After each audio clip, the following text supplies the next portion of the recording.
Hi guys, welcome back. So today is the long awaited day for me to review the Schmincke watercolor palette. This is the palette that I received. It is the Horadam Aquarelle palette of 12 colors. Let's open it up and see. But it's your standard 24 half pan palette. That you'll see. It has the ring on the bottom and it has the Schmincke emblem on the front, which is about all that I can say for this metal palette. I feel that it's okay, but it is not high quality in comparison to other palettes that I've had in the past. In fact, my core palette, let me grab it. This is where I put my core watercolors, and if to compare these, I really think that this one, they're probably about the same, and I paid very little for this metal palette when I bought it years ago.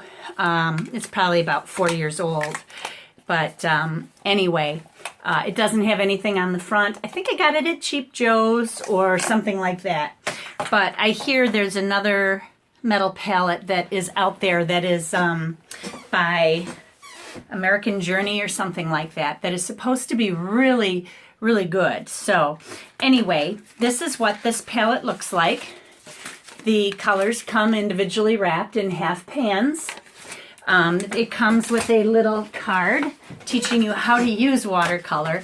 I would hope if you're starting out in watercolor, I mean, if you're going to pay top of the line for watercolors, that's great. But usually people start out with a student level or a cheaper brand before deciding whether or not they want to go with something this expensive.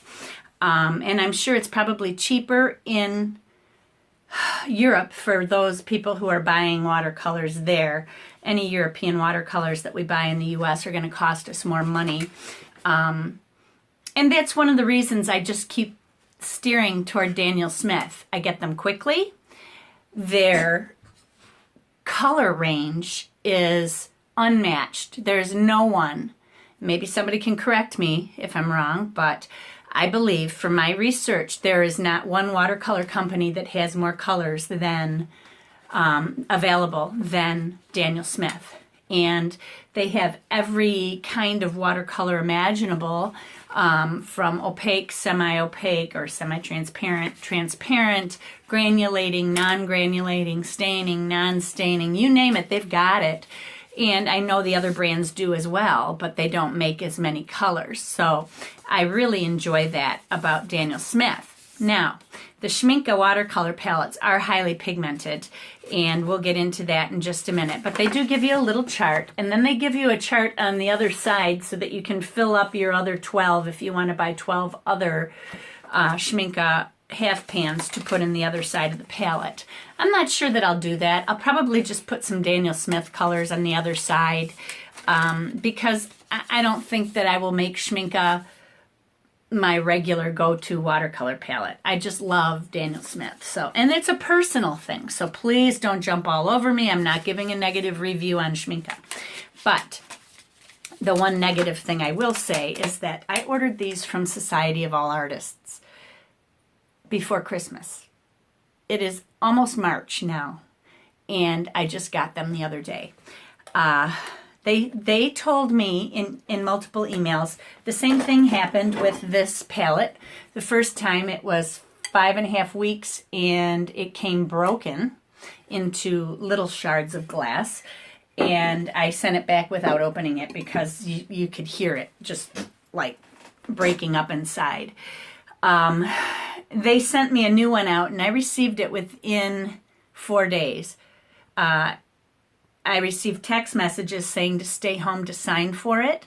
A DHL truck would arrive, and they don't arrive. Then you get another text message another day saying that they'll arrive, and they don't arrive. Then you get another text message another day saying they'll arrive, and they do arrive, and then they don't require a signature. They put their own signature on it and then send it back to Society for All Artists saying so-and-so signed for it. Do you know who that is? They told me. I said I hadn't received it. And then I sent them an email later saying I had received it, but they responded to the first one first. And they said, well, DWP or DPW or something like that signed for it. And I said, well, I did receive it. And no, I did not sign for it. And the driver signed for it himself. And so I thought, maybe it was the driver. They're not supposed to do that. So then I started getting text messages saying that I was going to receive my Schmincke palette and that I needed to stay home for signature.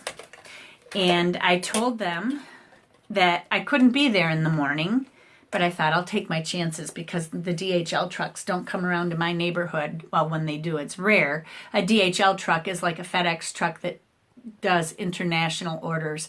They're the yellow trucks that you see about, but different from UPS and that. But anyway, they usually come later in the day to me, between 2 and 6 p.m. But I received another text message saying I was going to receive it. Didn't come. And I thought, well, maybe it was because I was at my eye doctor appointment that day. And then I received another text message on Monday saying that it was coming, so be home to sign for it. Well, I was home because I had my new countertop guy coming to measure for my countertop. I had window people coming with the wrong windows for the third time to fix windows in my living room that were under warranty.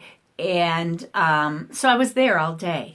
And it didn't come. And then finally it came. And again, I opened the door and he just handed it to me. No signature required, no nothing. So, my experience with Society of All Artists, they say that their international orders should reach the States within 15 days. Well, when they give you your estimated time for delivery, it's usually a month.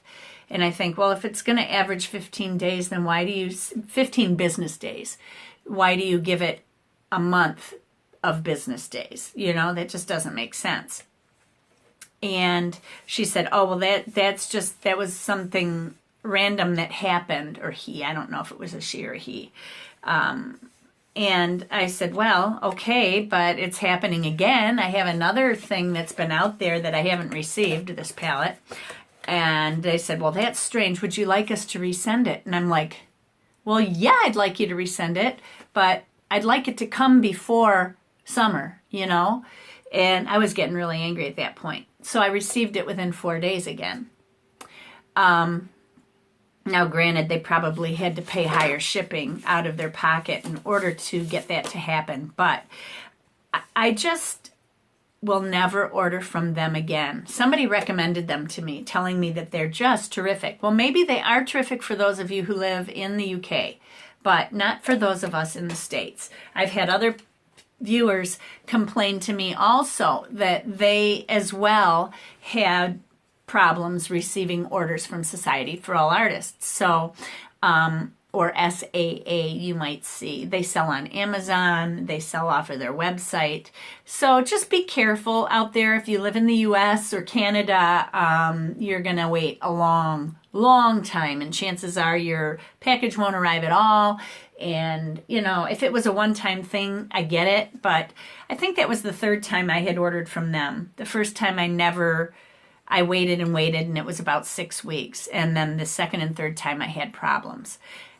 And I told them, please, just give me my stuff, and I will never order from you guys again. I never will. I will not order from them again. I just think, I think it's not worthwhile for me to do it. So, but this has nothing to do with how great these watercolors are. So let's get started. I'm going to show you my card that I put my swatches on. I'm not going to go through and paint that all on there because what I plan to do is a watercolor painting instead, which you guys would probably prefer more than anything. So I'd like some feedback from you all. If you would like to go over some color mixing, just let me know. I would be happy to do that with you. Like, for instance, I've heard from people when I try to mix a violet, I end up with brown. And that's probably because you're mixing a warm red with a cool blue, and you really need to mix cool and cool together. Or you can get away with a warm blue, but the warm blues usually have red in them already, which makes them warmer, but you have to use a cool red. So there are these little rules that you need to follow in order to get the colors you want to get. And it holds true for greens, for oranges, for all of it. And there are some really cool colors that you can get. I don't mean cool temperature, but interesting colors that you can get by mixing warms and cools together. So if you're interested in that kind of a video, let me know down below in the comment section and I will do that with you. Also, I do still plan to do the Hydrus watercolor painting, but I need to practice. Anyhow, let's get going on the watercolor painting, shall we? I've already done my swatch card. I've filled everything out here, including the pigment information that I took off of the little wrappers that were on there. They had the pigment number on one side and the light fast rating, the transparency rating, and the staining rating also on the outside. They say they list with a G when you have a granulating color, but it is not listed on their labels. It's listed on a special chart, and I only found one. They said that out of all of their colors, they have 22 out of 110 colors, I believe, that are granulating colors. I love granulating colors, and I love to have more choices than that. So anyway, this is the little chart that I made. I'm going to laminate it, but I will likely put colors on this other side, laminate it, and then fold it so that I could keep them together. But I'm not sure. I may just put it back to back. That's probably what I'll do because I don't need anything in here. Well, let's go ahead and get started. I'm going to have to go over to my drawer and grab my watercolor paper. Since I cleaned, I don't even have it with me. Actually, I'll just grab a small book. I will use my aqua journal today, my 5x8. Whoops. My books just fell over. My 5x8 aqua journal. I used that to do my beet painting the other day. Oops, I had one started here that I didn't do. So I'm going to go ahead and put this on here. And I need to get myself a clip to just keep my pages down. And then I'll find something here to paint. Let's see what I can come up with.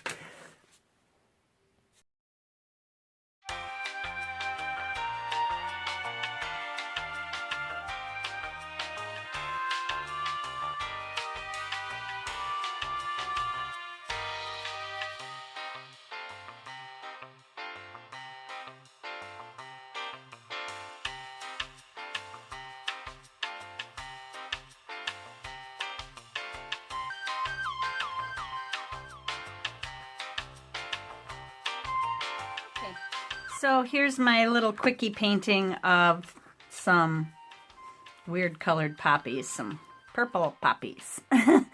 Anyway, it was just something quick and easy to do. So poppies are so easy and fun.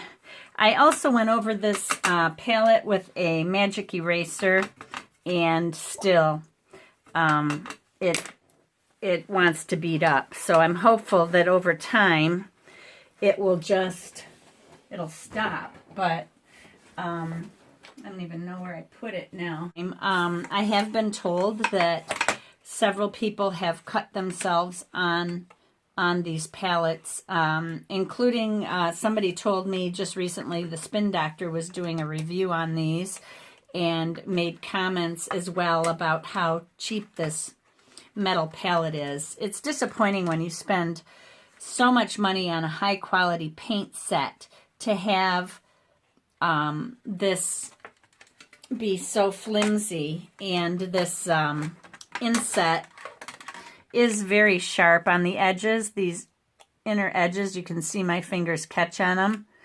and they're not safe. Also, earlier, I opened my palette up and bumped it, and all of the colors came pouring out.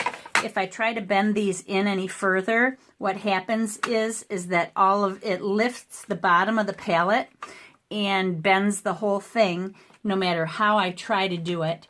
And the watercolors then will sit on an angle, which I don't want because I don't want to get pooling or anything at the bottom. So I don't know. I am a little disappointed in the way the palette is.